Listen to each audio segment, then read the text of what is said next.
According to the National Electrical Code, electric vehicle block heaters must be protected by a circuit breaker or fuse rated to not exceed 125% of the block heater's rated current. Let's calculate the block heater current. Given that the block heater is rated at 1800 watts at 120 volts, we can calculate the current by dividing the power in watts by the voltage. This gives us 1800 watts divided by 120 volts, which equals 15 amps. Now let's calculate the total circuit load for 4 block heaters. Since each block heater draws 15 amps, the total load for 4 block heaters is 15 amps times 4, which equals 60 amps. Next, let's consider the ampacity of number 10 THHN copper wire. Number 10 THHN copper wire has an ampacity of 30 amps at a 90°C insulation temperature.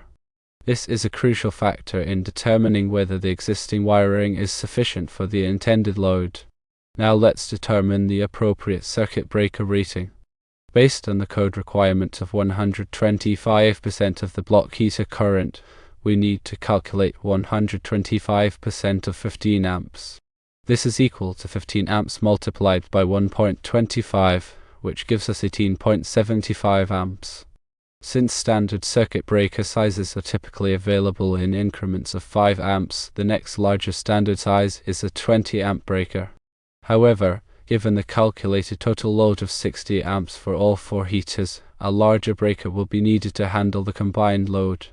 In this case, a 30 amp double pole circuit breaker would not be sufficient. Receptacle requirements are also important. Double duplex 20 amp, 120 volt receptacles are rated for 20 amps. The practice of splitting the tab on double receptacles to create 2 separate circuits is not permitted by the NEC. This is because it can create an unsafe condition where one half of the receptacle is overloaded while the other is underutilized. Let's consider an example. Suppose we have 2 double duplex receptacles, meaning a total of 4 outlets. With 4 1800 watt block heaters, each drawing 15 amps, the total current is 60 amps. Distributing this evenly would mean 15 amps per outlet. However, if the tab is split, and one side of the duplex receptacle supplies 2 heaters, that side would be carrying 30 amps, exceeding the receptacle's 20 amp rating. Firstly, the number 10 THHN copper wires are only rated for 30 amps, which is not sufficient for the circuit load of 60 amps. Secondly, splitting the tab on double duplex receptacles is not permitted. Given these issues, the proposed electrical installation does not meet code requirements. To rectify this situation, several steps need to be taken.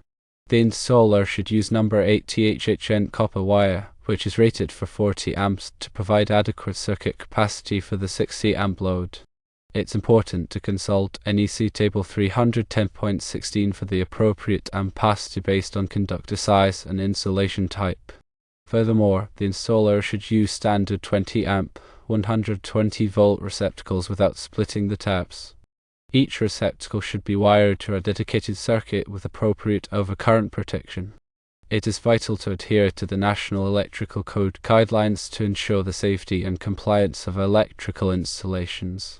Failure to do so can result in electrical hazards, including fire and electric shock. Always consult with a qualified electrician to ensure that electrical work is performed safely and in accordance with local and national codes. Here's a more detailed breakdown of the code requirements and calculations. The National Electrical Code, specifically Article 220, provides guidelines for calculating branch circuit, feeder, and service loads. For continuous loads, such as block heaters that operate for extended periods, the NEC requires that the branch circuit be rated at 125% of the continuous load. In this case, each block heater draws 15 amps. Multiplying this by 1.25 gives us 18.75 amps. This means that each block heater requires a circuit capable of handling at least 18.75 amps. Now consider the ampacity of the conductors. Number 10 THHN copper wire has an ampacity of 30 amps at 90°C. While this might seem sufficient for 1 or 2 block heaters, it is not adequate for 4 block heaters with a combined load of 60 amps. The NEC requires that the conductor ampacity be equal to or greater than the non-continuous load plus 125% of the continuous load. In this case, the conductor must be rated for at least 60 amps. Therefore, number 10 THHN copper wire is not suitable for this application. Number 8 THHN copper wire, which has an ampacity of 40 amps, may seem like an improvement. However, it is still not sufficient to handle the 60 amp load. The recommended solution is to use a larger conductor, such as number 6 THHN copper wire, which has an ampacity of 55 amps, or even number 4 THHN copper wire rated for 70 amps, depending on the specific installation conditions and ambient temperature. The circuit breaker rating is another critical aspect of the installation. The circuit breaker must be sized to protect the conductors from overcurrent. The NEC specifies that the circuit breaker rating should not exceed the ampacity of the conductors. In this case, if number 8 THHN copper wire is used with an ampacity of 40 amps, the circuit breaker should not exceed 40 amps. However, the combined load of the 4 block heaters is 60 amps.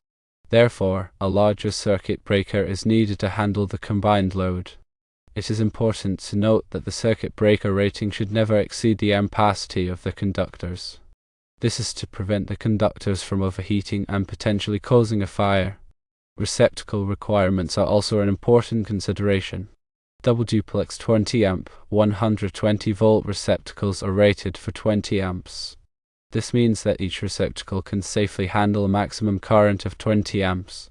The NEC prohibits splitting the tab on double duplex receptacles. This is because it can create an unsafe condition where one side of the receptacle is overloaded while the other is underutilized. Suppose we have a double duplex receptacle with the tab split. One side of the receptacle is connected to one circuit, and the other side is connected to another circuit.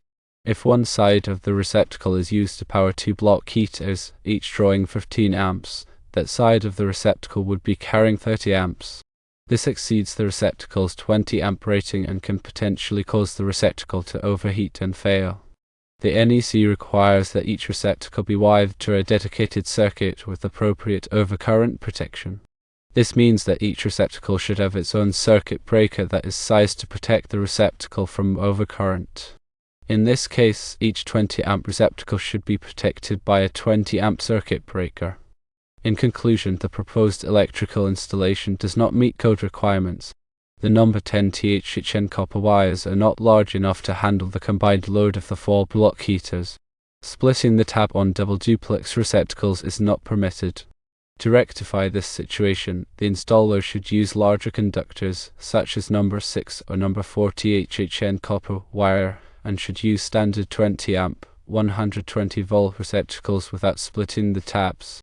It is important to consult with a qualified electrician to ensure that electrical work is performed safely and in accordance with local and national codes. Now let's delve deeper into the practical implications and provide additional considerations for this type of installation. Firstly, consider the ambient temperature. The ampacity of conductors is affected by the ambient temperature in which they are installed. If the conductors are installed in a hot environment, their ampacity will be reduced. The NEC provides ampacity correction factors for different ambient temperatures. These correction factors should be applied to the conductor ampacity to ensure that the conductors are not overloaded. Secondly, consider the voltage drop. Voltage drop is the reduction in voltage that occurs along a conductor due to its resistance. Excessive voltage drop can cause equipment to malfunction and can also reduce the efficiency of the electrical system. The NEC provides guidelines for calculating voltage drop. These guidelines should be followed to ensure that the voltage drop does not exceed acceptable limits. Thirdly, consider the grounding and bonding. Grounding and bonding are essential for electrical safety. Grounding provides a path for fault current to flow back to the source, which helps to trip the circuit breaker and prevent electrical shock. Bonding connects all of the metal parts of the electrical system together, which helps to equalize the voltage and reduce the risk of electrical shock. The NEC provides detailed requirements for grounding and bonding. These requirements should be followed to ensure that the electrical system is properly grounded and bonded. Fourthly, consider the use of ground fault circuit interrupters, or GFCIs. GFCIs are devices that detect ground faults and interrupt the circuit. GFCIs are required in certain locations, such as bathrooms, kitchens, and outdoor areas. GFCIs can help to prevent electrical shock and are an important safety device. Fifthly, consider the use of arc fault circuit interrupters, or AFCIs. AFCIs are devices that detect arc faults and interrupt the circuit. Arc faults are a common cause of electrical fires. AFCIs are required in certain locations, such as bedrooms and living rooms. AFCIs can help to prevent electrical fires and are an important safety device. Sixthly, consider the local electrical codes. Local electrical codes may have additional requirements that are not covered by the NEC. It is important to consult with the local electrical inspector to ensure that the electrical installation complies with all applicable codes. Seventhly, consider the future needs. It is always a good idea to plan for future needs when designing an electrical installation.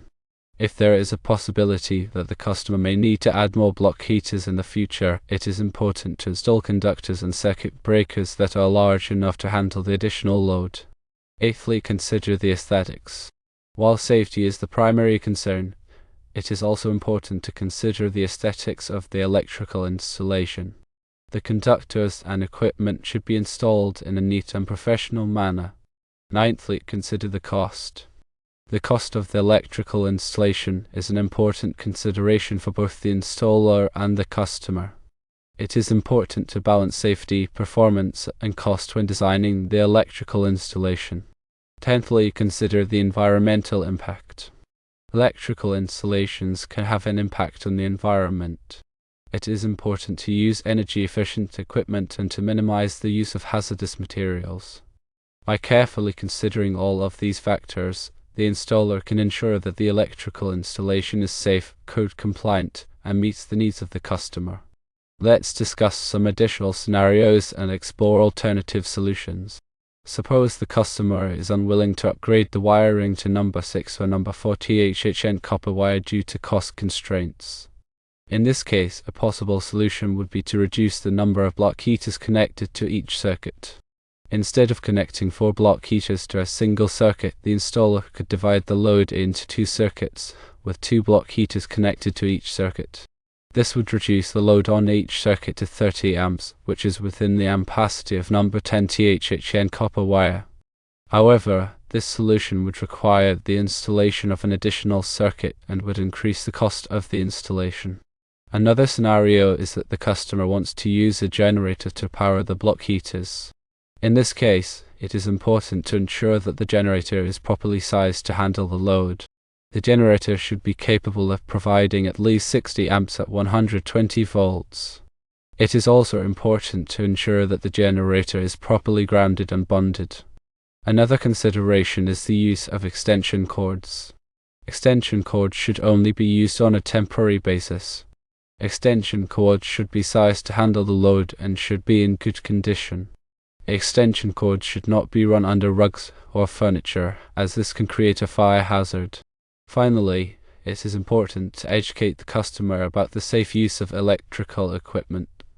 The customer should be instructed on how to properly use block heaters and other electrical equipment. The customer should also be instructed on how to recognize and respond to electrical hazards. By taking these steps, the installer can help to ensure that the electrical installation is safe and code compliant and that the customer is able to use the electrical equipment safely. Always remember to consult the latest edition of the National Electrical Code and any applicable local codes before performing any electrical work. The NEC is a complex document, and it is important to have a thorough understanding of its requirements. If you are not a qualified electrician, it is best to leave electrical work to the professionals. Attempting to perform electrical work without the proper training and experience can be dangerous and can result in serious injury or death. Consider the impact of voltage fluctuations on the block heaters and the overall system. Voltage fluctuations can occur due to various factors, such as changes in the load in the electrical grid or the operation of other equipment in the building. These fluctuations can affect the performance and lifespan of the block heaters. To mitigate the effects of voltage fluctuations, it may be necessary to install a voltage regulator. A voltage regulator is a device that maintains a constant voltage output regardless of the input voltage. This can help to protect the block heaters from damage and ensure that they operate at their optimal performance. Also, consider the use of surge protection devices, or SPDs. Surges are sudden increases in voltage that can damage electrical equipment. Surges can be caused by lightning strikes, power outages, or the operation of other equipment. SPD are devices that protect electrical equipment from surges. SPD should be installed at the service entrance and at any sensitive equipment, such as the block heaters. Evaluate the efficiency of the block heaters. Some block heaters are more efficient than others. Efficient block heaters use less energy to produce the same amount of heat. This can save the customer money on their electricity bill and reduce their environmental impact. When selecting block heaters, look for models that are ENERGY STAR certified. ENERGY STAR certified products meet certain energy efficiency standards. Discuss the maintenance requirements for the block heaters and the electrical system with the customer. Block heaters and electrical systems require regular maintenance to ensure that they operate safely and efficiently. The customer should be instructed on how to perform basic maintenance tasks, such as cleaning the block heaters and inspecting the wiring. The customer should also be advised to have the electrical system inspected by a qualified electrician on a regular basis. Review all the calculations and code requirements with the customer. It is important to ensure that the customer understands the calculations and code requirements that are relevant to their electrical installation. This will help to ensure that the customer is aware of the safety and performance considerations and that they are able to make informed decisions about their electrical system. Consider the documentation of the electrical installation. It is important to document all aspects of the electrical installation, including the calculations, code requirements, and equipment specifications. This documentation can be helpful for future maintenance, troubleshooting, and upgrades. The documentation should be kept in a safe place and should be readily accessible. These are a few further things to consider as you move forward.